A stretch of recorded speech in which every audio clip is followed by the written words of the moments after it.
Hello, hi, welcome to Igbo Queer and Unfiltered Podcast. My name is Charles. How are you? Welcome. Thank you for being here. Thank you for joining the movement for visibility, truth, freedom, and representation, and doing all the things. I celebrated New Year amazingly. We did the things. My man and I went to his sister-in-law's house. It was a vibe. I then celebrated my ancestors because I respect my ancestors.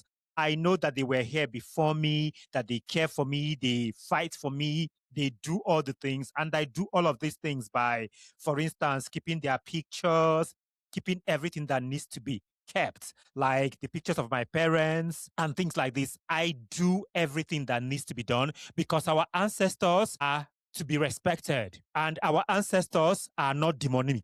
Are not demonic. Our ancestors are the vibes. They are the reason why we are here today. My ancestors are the reason why I live today. If my ancestors do not exist, I will not be here.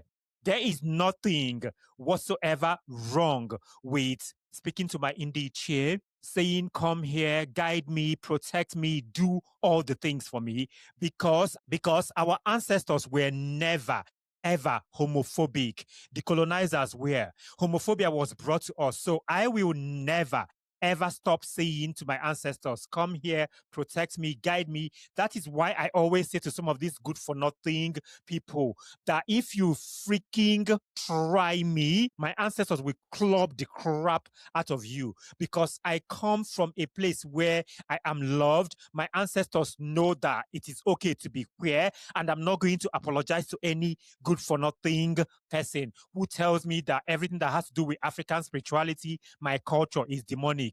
Absolutely not. It is not demonic. I am an Igbo man. Our ancestors are called Ndichie, and I will continue to respect them because they believe in who I am.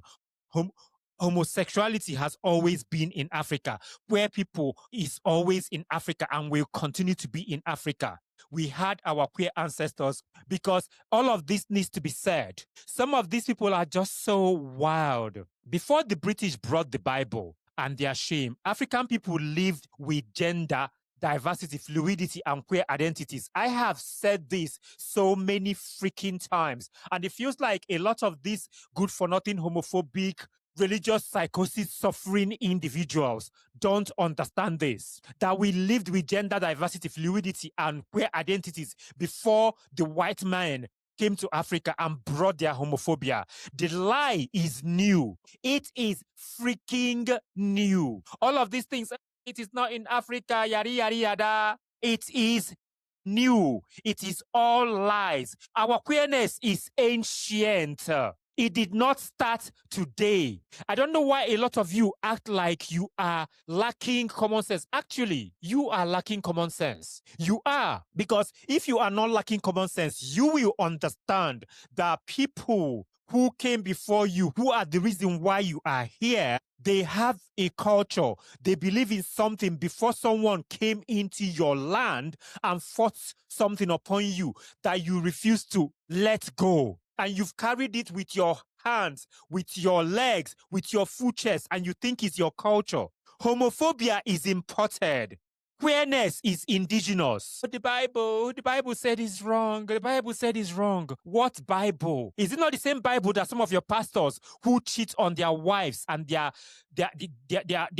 husbands carry all the time? There's a story I saw recently of a particular pastor that got married to a woman and was cheating and putting his penis in every hole that he can find. And he comes to the pulpit to preach and say all the nonsense. We as a people need to unlearn some of the bullshit that we've learned. We need to learn the things that are actually important. This episode will talk about one of the biggest lies used to justify homophobia in Africa. And this whole thing is that homophobia, that queerness is un-African. I am sick and tired of hearing this. I was on TikTok Live yesterday. I have been called the devil. I have been called evil. I have been called so many names. Even some people who live in this part of the world, some of them live in the UK, in Spain, in Italy, in Germany, in Australia, and other places, and in America, who are from Nigeria and Africa, will say to me, oh, they will tell people that they know, or even come to me directly, we are going to beat you if we see you. So there's someone that is in my life, like my family, right? They were so surprised that she knew who I am, some of these people, that she knew who I am, and they were like, is he actually gay or is he putting an act? She was like, no, he's gay. This is not an act. He is gay. And they were like, why does he not show his man? These are the same people who don't like me. Why is he not showing his man? We want to know what his man looks like, yada, yada, yada, and things like this. And she was trying to explain to them, and they were like, if we catch him, we're going to beat him. We're going to do this to him. Mind you, all these people live in Europe. I don't know the particular country she told me. I can't remember. And I said to her, they will never try anything. Because if they try any nonsense, if you try any homophobic nonsense in this part of the world, they will deport you. You will go to jail if you attack somebody. You are not going to carry all your nonsense that you carry about, your homophobia, your internalized homophobia, your nonsense, and do it here. You are going to go to jail if you try it. The thing is that a lot of people, these people don't understand the history. They don't understand the traditions and the pre-colonial realities that Nigerians and Africans were never taught. Because the truth of the matter is that colonization rewrote everything when it comes to the African culture, the belief system, the laws, the traditions. And a lot of these people don't understand this. This is the reason why when they react, they say to you that this is alien to our society. This is not what we do. I don't know if I have mentioned this here before. Maybe I've mentioned it in one of the episodes. There is this particular guy from Nigeria that knows my man and knows me. He will be perfectly okay respecting my man and being okay with my man being a homosexual, but he doesn't respect me. He doesn't think that I should be gay, that black people are not gay, yada, yada, yada. But you, good for nothing fool, live in a country. Of course, that country brought you homophobia by way of colonization, but they are okay with gay people right now. And you are here benefiting that right. Because the way I have said this, none of us is free until each and every one of us is free. Because if it's not for black people fighting for their rights in places like America, and people fighting against all of these things, we will not have the rights that we have today. If it is not because of women fighting for freedom and their rights, certain rights will not be afforded to people. Human rights is square rights. Human rights is the rights of all humanity. Nobody is free until all of us are free. I don't understand why some of you think that because gay people are attacked today, meaning that if there is no gay person today or a lesbian or a queer person to be attacked today, they will turn to you. You are not free from this. I don't understand why some of you don't use your common sense, and you will take your homophobia and nonsense and your internalized nonsense and you come and speak nonsense with your stupid mouth. I am saying to you with my full chest, and I'm going to say it again, our ancestors were never homophobic. They were never ever homophobic. We were taught homophobia by the colonizers, and you lot have taken this and held it and hold it and refused to let go. And what really, really pisses me off is that a lot of you are suffering from religious psychosis and you think you have common sense. I swear, the biggest fool you can deal with is a fool that thinks he is very smart, because they are the worst. There is nothing you are going to say to them that will make them think that they are not smart, because in their book, they know everything. The number of repressed gay men that comment on my videos, that insult me every day, that say a lot of nonsense to me, and I look at them and I'll be like, my darling, it is okay. I know you want to suck a penis. I know you want to be penetrated. You are gagging for that penetration, but you were told that it's bad. You were told that sucking on hairy breasts is bad. You were told that eating a man's behind is bad. My dear, we queer people especially we queer people that are open and okay with who we are not the reason why you are suffering. You need to speak to somebody because you need help. Because some of the things is only based on sex. Oh, your backside is this, that. And a lot of these people forget that we as queer people want companionship, love, romance, support, care. We are like every other family. It's just that we are not a man and a woman. It can be a man and a man and a woman and a woman.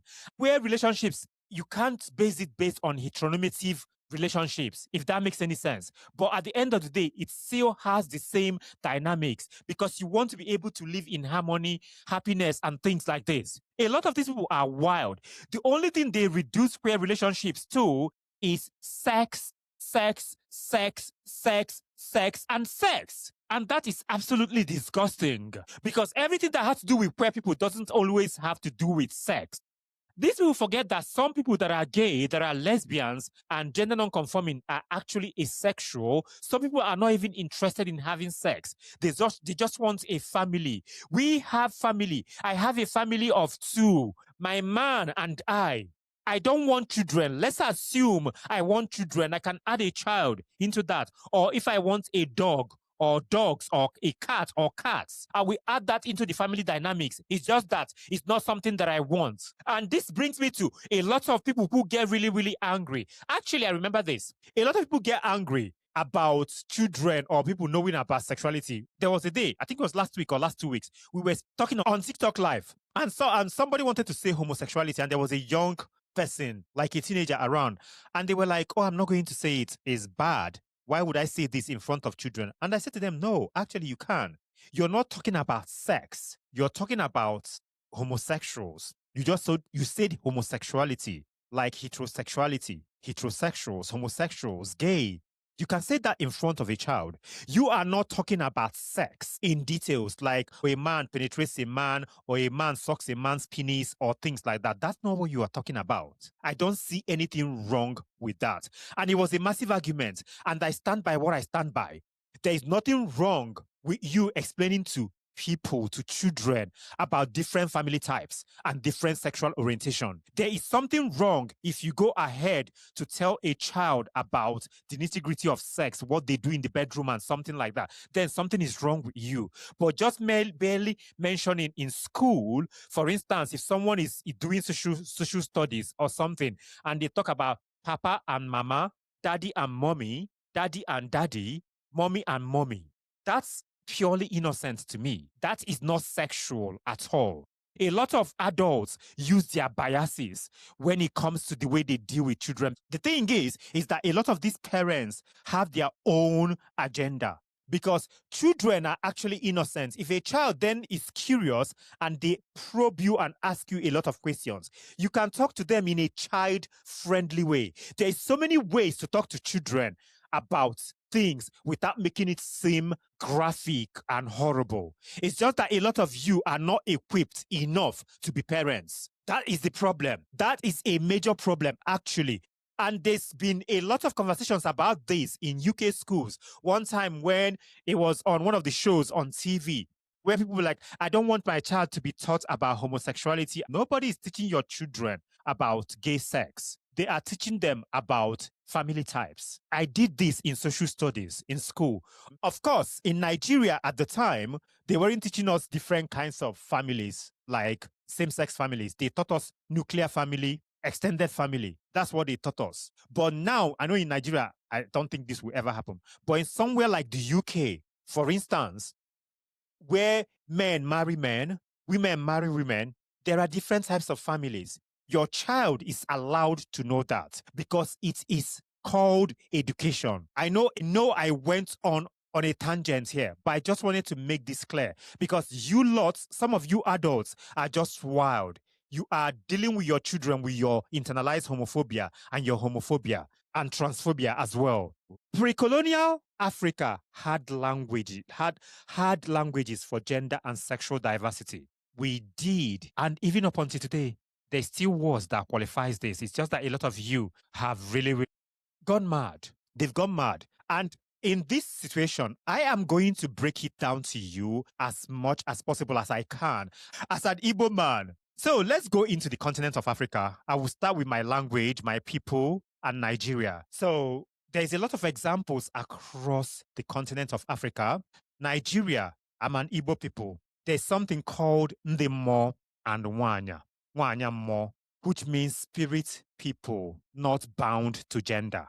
We have female husbands among the Igbo people. We have male daughters in inheritance traditions.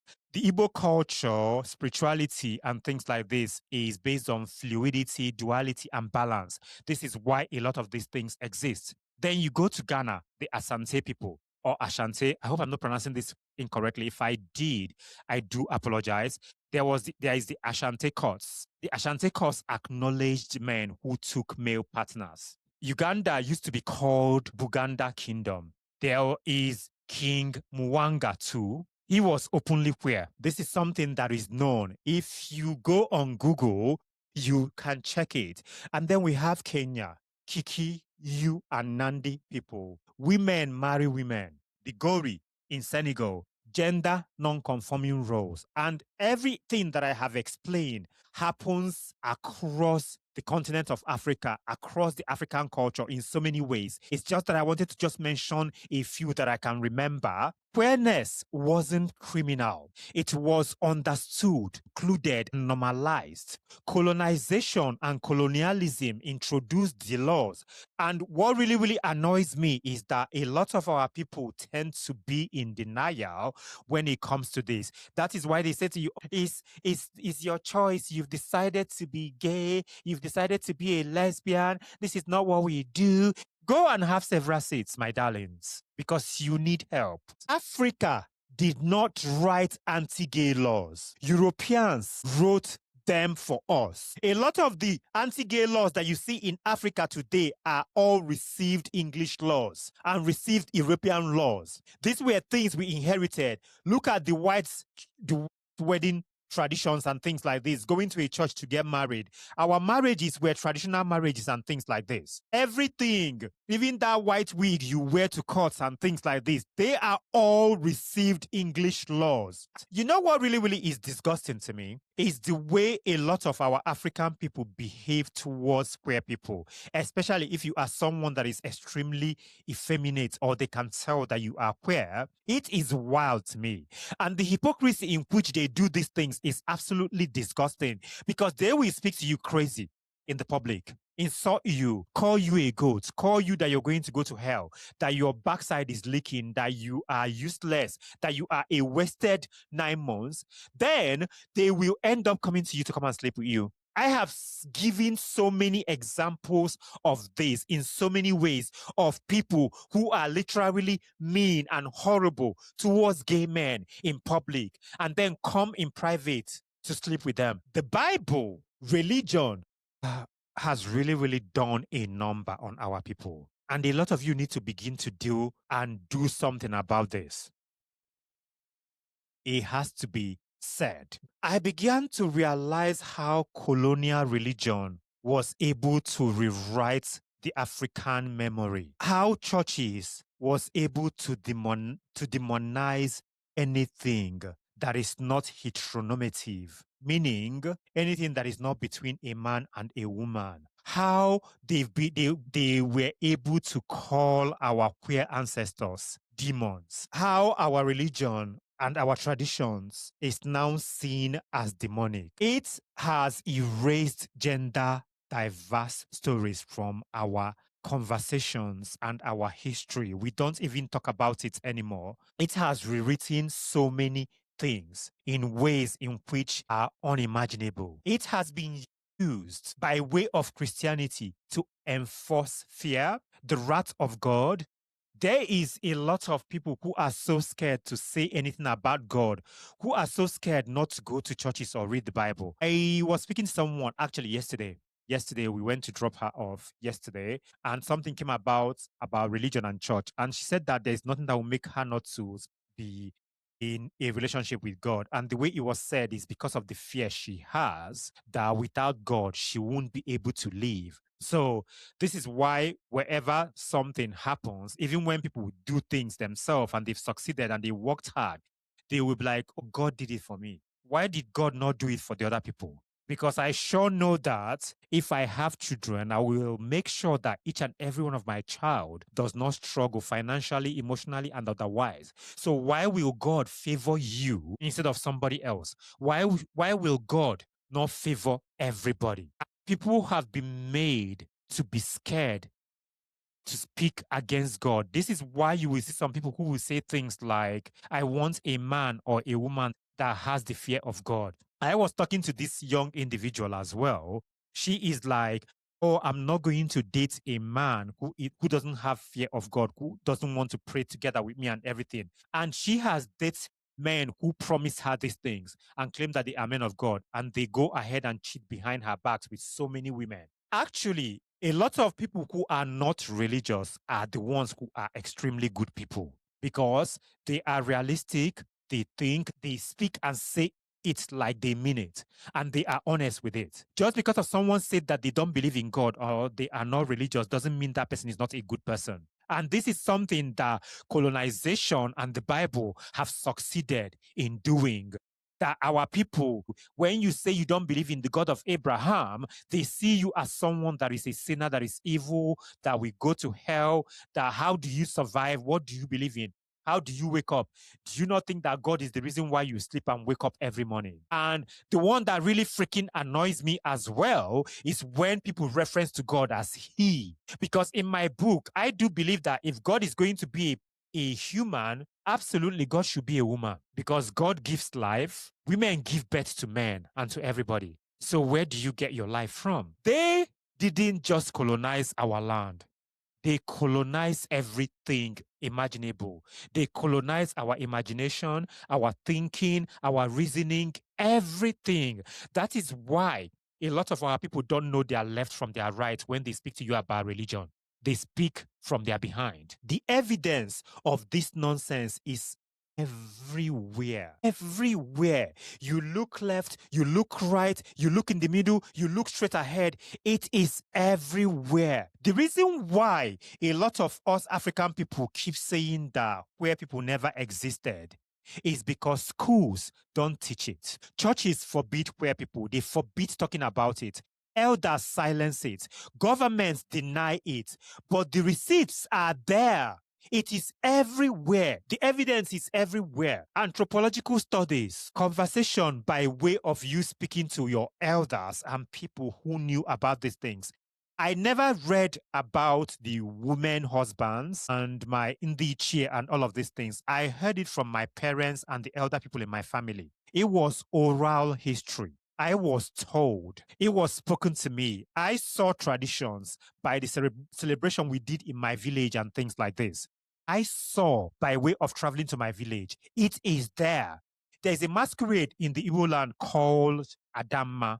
Ada is first daughter in Igbo language and in Idoma. And Mma is beautiful, which means beautiful first daughter, if I do a direct translation. And this masquerade is like very, very effeminate, and she's doing all the girly things, and her face is really, really beautiful. This is a masquerade in the Igbo land that still exists up until today.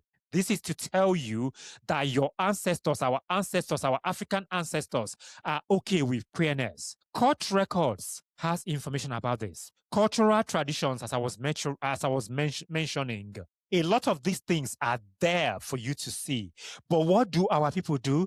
They say to you, the Bible said this, the Bible said that, the Bible said that. As someone who doesn't really care about the Bible does not add up to me. There's a lot of contradictions in the Bible. It just does not add up. And I am not going to sit here and look at a book that is written by people who are extremely misogynistic and homophobic and think it's something that will determine how I lead and live my life. The absence of education does not mean the absence of existence. And a lot of you, actually, there is education for you if you search, if you research. But what a lot of these homophobic people do is that they use their phones for gossips. Actually, it is a lot easier these days for you to learn a lot of things. When I was in secondary school and primary school, the only thing we had was a encyclopedia and our library at my school. That's where we got information. When I got to university, it was then slightly easier because there's the internet. Now, it's extremely easy and easier for you to get information from so many places, and they still refuse to read about their culture. The other day, I was having conversations with some people, and something came about. The Igbo land, we have something called Obi, which is where the man stays and where you have all the traditions and the gods, and you have the Mpuke, where the women stays and take care of the home. I was explaining this to somebody, and they were like, no, that's evil. And this person is Igbo. And they were like, no, but this is tradition that happens up until today. Even when people build houses in the village, they still build it. So the main building will be the main house, and then you have the Obi, where you have the other shrines, and people have meetings. The men have meetings there, and the women will come and give them things and live there, and the women will go to the buke and do things. These are traditions that I saw. We went through a phase in my family where they wanted the older women who were pagans to become Christians, and they were forcing them. These women were the best women ever in my family. Since they've passed away, my family is so disjointed. But there's Christianity and the Bible. You know what happens? A pastor will tell one of them somewhere, that cousin of yours is the reason why you are not progressing. That your auntie there, you know that one with gray hair, she's a witch. She's the reason why you are not successful. She's the reason why you've not given birth. One of my cousins was actually told that the reason why they are struggling to have children is some things that my ancestors had in the compound. And he came to throw them away. And it wasn't the reason why. The mom was like, are you crazy? They have children now. It was never that. It was probably low sperm count. That was the issue. Crazy, right? But this is what happens. Your pastors and your religious leaders know the psychology to throw at you, to take advantage of you, to make you give them money, to make you scared, to make you believe that God does exist. They will tell you things in your life that are already happening, negative things that can happen in everyday life that is okay. People have ups and downs. That is normal. There are times when things will work for you, and there are times when it wouldn't work, but they will tell you these things, and you'll be like, oh, that's true. I was listening to a TikTok live a few months ago. Somebody I know that is dear to me was on the live. I decided to join. And this so-called woman of whatever she called herself was saying things to this person that I know myself, that they've told me. And I know myself from being around them. It's simple. Because you know what? She mentioned it to someone that is in the same group as them or something. And this person was saying some of these things, but she was saying it in a different way. It got to a point, the person was like, they did clock what was going on and wanted to challenge it and decided not to challenge it. This is what they do. They are all liars. The history of our ancestors matters today. They matter a lot. And it has to be said, and it has to continue to be here. Where Africans are not new.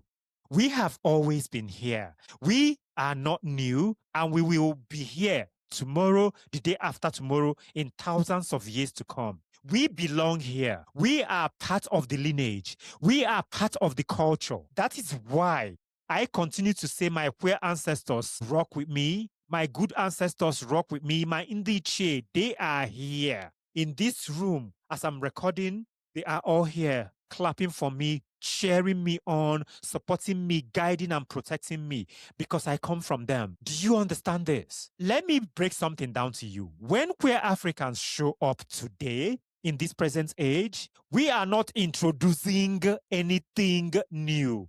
We are remembering the old things that were stolen from us. Do you get that? What I am doing today, me speaking here, me being a queer person, is not new. I am not the first, and I am not going to be the last. People like me, people like us existed. Do you understand? You lots who are homophobic need to go and check and read about your history. We will continue to reclaim our place in the African identity because we have a seat at the table. We are the people that we are.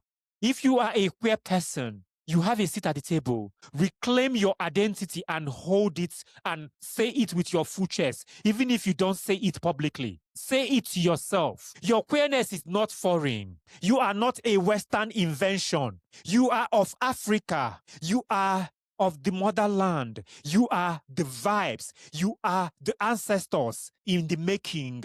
You are the lights. Nobody should tell you any different. Every queer person that is listening to this today, you are not a threat to the African culture. You are the culture. You set the trend. You speak. You have the power. You are revered. You are holy. You are sacred. Don't allow anybody play with you, because some of these people are struggling within, and it's their problem. You are what Africa tried to forget, but they will never, ever, ever forget you, because you are going to always be rising and rising, because you are the reason why we shine today, and we will continue to shine whether they like it or not. Queer Africans are ancestors too, past, present, and the future. We are the ancestors. We in this movement of visibility, representation, and truth, we are speaking for you if you don't have a voice. If you are scared, do not be scared, because you are the ancestors. Present, past, tomorrow, the day after tomorrow, the future. You are that. I want this for you to know that there were people like you, that the reason why homophobia existed in our cultures is because of colonization. Your ancestors were queer, kings and queens that were revered and respected. And you are the future. You are creating the tomorrow. I'm speaking about this and I am emotional and I'm trying to hold myself together because it can be heavy at times, but I am strong. I get really, really sad and tired, especially when I live in my freedom and privilege and see so many queer people who are not able to be free as I am. And it breaks my heart. And I see you. I understand this. But I want to make something clear to you. Wherever you live in the diaspora, whether you live in Africa, in Nigeria, America, the United Kingdom, Spain, Australia, Germany, Italy, wherever, Canada, our queerness didn't begin with colonizers. The shame did. And I am saying to you that we are reclaiming what was ours, our fairness. Reclaim it today. Hold on to it. We are restoring what was erased. That is why platforms like this exist. That is why I send out newsletters. That is why I do this podcast. That is why I have the African Gay Igbo vlog channel on YouTube, because visibility and representation matters. And whether they accept it or not, the truth remains. The ancestors were queer too, and so are many of their descendants. And we are the descendants. I am one of them. That is why I will continue to ride with my ancestors, because they know that I'm not wrong. They know that we are not wrong. They know that queerness existed. There is no reason for you to be ashamed of who you are. There is no reason for you to cry in pain. You do not need to tell anybody that you are queer, but I want you to make peace with it and be yourself and love yourself no matter what, because we are who we are. I want you to question yourself about what you were taught about the African history in relation to queerness and African history as a whole. Ask yourself those questions. Share this episode with someone who believes queerness is un-African. Some of these homophobic people that you may know. Share it to them, because they need to listen to this. Sometimes it needs to be said. They need to listen and hear it. I am going to end this by saying, please know that your ancestors were queer too. There were ancestors like you, kings and queens, diviners, powerful people that came before you, and they see you, they love you, they guide you, they protect you. Respect them, honor them as well. Love your culture. Love who you are. Respect who deserves your respect. And whoever is telling you that you shouldn't be who you are, if that becomes too much for you, distance is what you should do. Create your boundaries. I want you to know that you are amazing. You are wonderful. You are the vibes. You are the lights. Continue to be fab. I am Charles. This has been Igbo Queer and Unfiltered Podcast. Thank you so much for being here. Thank you so much for joining the movement for visibility, freedom, truth, representation, and everything amazing that we're doing here. I see you, you see me, we see each other, we love each other. This is a community. We love us for real. Love is love. Have a wonderful time. I shall see you in the next episode.